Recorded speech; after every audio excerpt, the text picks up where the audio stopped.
If you've clicked on this video, you probably know what a MOBA game is. And if you know what a MOBA game is, then chances are you've likely played one. And if you've ever truly experienced a MOBA game firsthand, then you'll know how absolutely exhilarating they can be.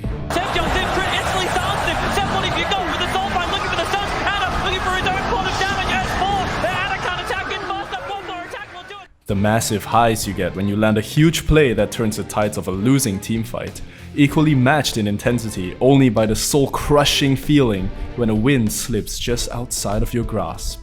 MOBAs are a two-team 5-on-5 battle of wits, where both sides struggle heroically to outskill, outplay, and outmaneuver the other, each player honing their skills, unlocking new levels of game sense, and mastering the art of effective communication with each passing match.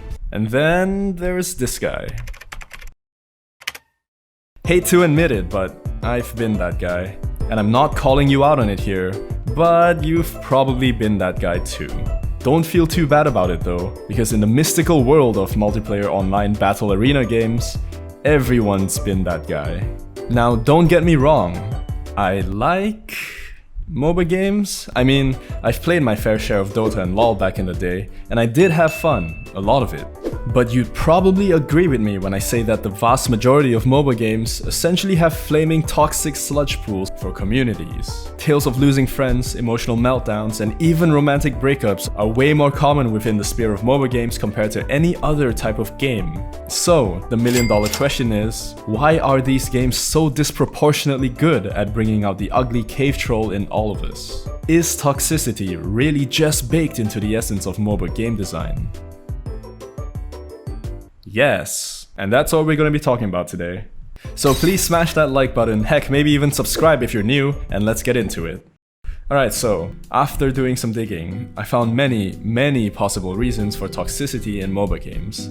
But to save you the time, I've categorized them into three main themes, which we'll cover in this video. Let's start with the first and biggest reason for toxic behavior in MOBA games: ego investment. To put it simply, the biggest reason why people get so mad when they play MOBAs is because they invest way too much effort into these games and get overly competitive about them. This is mostly due to the underlying design of MOBA games, which hijacks the biological reward systems in our brains, making it easy for people to get addicted to them and to overinvest their time.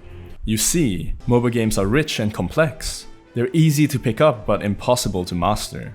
There's usually dozens of characters to choose from, hundreds of skills to learn about, and countless ever-changing ways to play and improve as a player. And as humans, we're instinctively drawn to the feeling of making progress. Whether it's breaking your personal weightlifting record at the gym, getting a promotion at work, or finally landing that trick shot you've been struggling with on the court, we get a nice spike of feel-good hormones delivered straight to our brains when our efforts pay off and we improve at something we care about. And that's where MOBA games come in. Our bodies can't really tell the difference between accomplishments in real life and accomplishments in game. So, when you perfectly execute the combo you spent the last 10 hours practicing in your favorite MOBA, you get the same hit of feel-goodness that we're all biologically designed to chase. Couple that with the validation you get from your teammates after landing a sick play, and you'll likely feel like you've just accomplished something truly spectacular. On top of that, because these MOBA games are designed by companies with just one thing in mind, these dopamine hits that make us feel good are weaponized and delivered to us strategically and methodically to keep us hooked on the game. Because the longer you play, the more money the developers make. This is precisely why MOBA games are so addictive. It's why so many people invest so much time and energy into them. And it's why people take winning so seriously. It's because we're invested. So what happens when we get outplayed and lose? Well, first of all, we're deprived of that addictive feeling of progress we normally get when the game is good. Second, our egos get bruised because we've put in so much time and effort into the game only to get absolutely destroyed. And third, all our hard work over the last 40 minutes of the game have essentially gone to waste, leaving us frustrated and blue-balled for a win. This trifecta of bad feels on its own can be enough to ruin a player's day, but that's not all that goes on behind the scenes. The sunk cost fallacy is a human bias which dictates that the more you invest in something, the more you'll want to see a return on your investment. So if you just got owned in a 5-minute game of Fortnite, no big deal. But if you invested a whole 40 minutes into a match of Dota 2 and lost, then you, in your already compromised mental state, will probably want another go. And every MOBA player knows that the more mentally compromised you are, or the more tilted you are, the lower your chances of actually winning will be.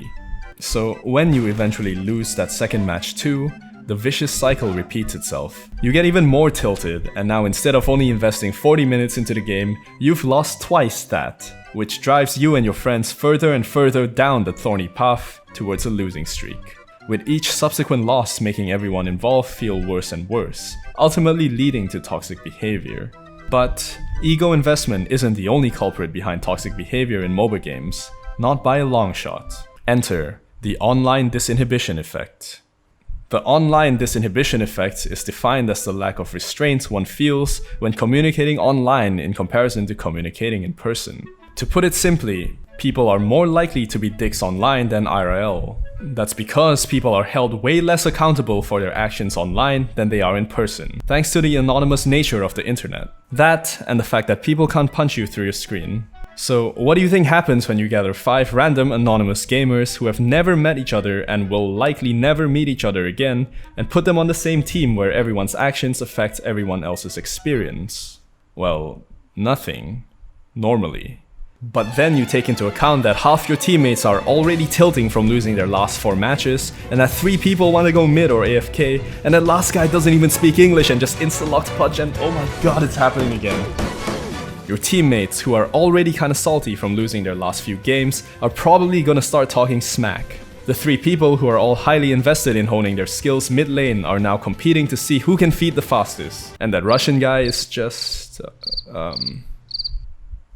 All this blends together and gets under your skin, and soon enough, you've become one of them. You see, MOBAs are pretty much designed to be toxic. There are 5 roles for the 5 players in a team. But what are the chances that the 5 completely random people that get matchmade together are going to perfectly fit the metagame cookie mold? Slim. Pretty slim. Then you take into account that some roles are way more popular than others, and that no one really wants to play support, and you get 5 people fighting for 3 roles, which never ends well. Either your team's composition is gonna suck, and you're probably gonna lose, and we all know where that goes, or the 2 people forced to play support and jungle are gonna be absolutely miserable the whole time playing, and make sure you know it. Because no one is being held accountable over the anonymous internet, people are free to express their frustrations and put their own selfish desires ahead of the interests of the group.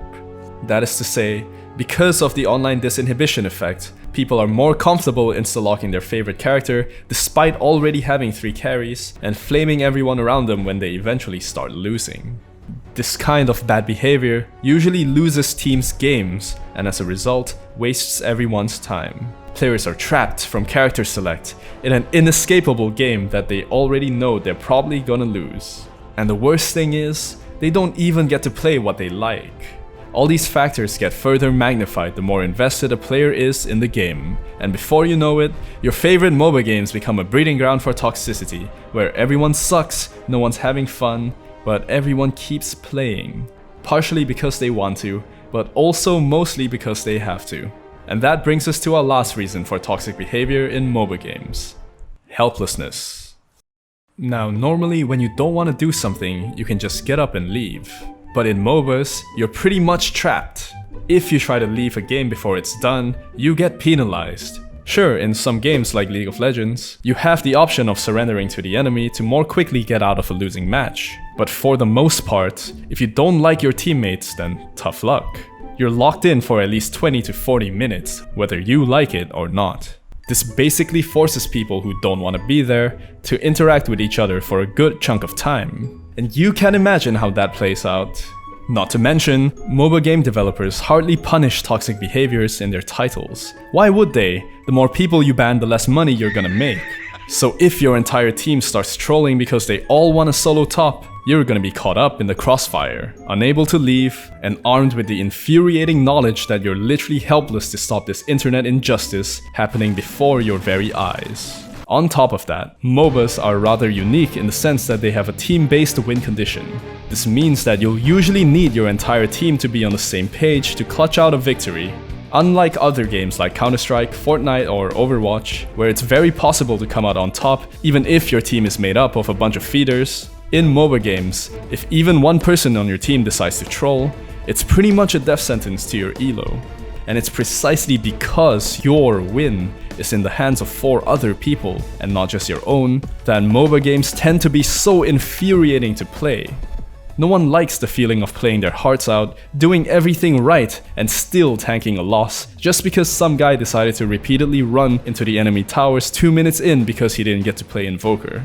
And again, the game design doesn't really help us out here. In other games, where a kill is just a number on the screen and a small timeout for the guy who died, a kill in a MOBA means a large chunk of gold and experience going the way of the enemy team. This, in turn, powers them up and makes it all the more likely that they'll probably score another kill down the line.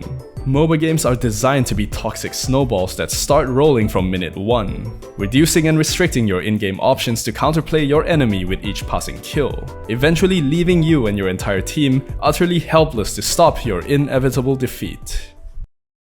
Well guys, if you're sick of the toxic state of your favorite MOBA, then remember that the biggest culprit in causing people to tilt is overcompetition and overinvestment. So naturally, the antidote to all this toxicity is for players to get themselves less invested in the game. Besides the usual advice like take a break after every game or stop playing after X amount of losses, why not try out a less competitive game format in between your ranked matches? Maybe play an all-random match of Dota 2, or queue up for your favorite arcade game to calm yourself and to quell the burning rage that's growing inside of you. These less competitive game modes are designed to make you take the game less seriously and just enjoy having fun. And when you take the game less seriously, your tilting will stop.